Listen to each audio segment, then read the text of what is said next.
said once a person had an old pair of shoe. And when the shoe became old, he threw the shoe into the dump yard. GS number. And when he threw the shoe into the dump yard, the shoe started to speak. Yes, shoe can also speak. By the permission of Allah Ta'ala, anything can speak. And the shoe says, oh man, today you found me useless and you're throwing me into the dump yard? Oh man, let me tell you something.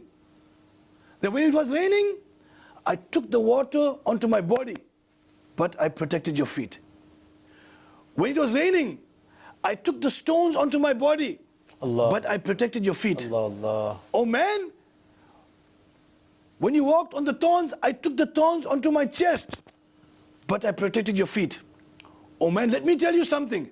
For what purpose I have been created, I have fulfilled my rights. The shoe is talking. And if you have not fulfilled the rights of what you have been created for, then I, the shoe, am better than you. The same shoe. You know the shoe that we leave outside the masjid, we say, napak, dirty shoe. Shoe can't do anything else. Its job is to protect our feet. So alhamdulillah, shoe gives us an example. Shoe gives us an example. It fulfills the rights of what it has been created for. Allah protects our feet.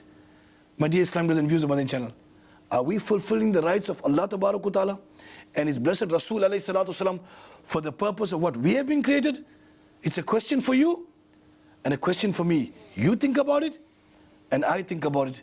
And inshallah ta'ala, we're hopeful with this narration, inshallah we'll be inspired, inshallah to do that what Allah and His beloved Rasul alayhi salatu wasalam wants from us, inshallah. Sallu ala al-Habib, sallallahu ta'ala ala Muhammad.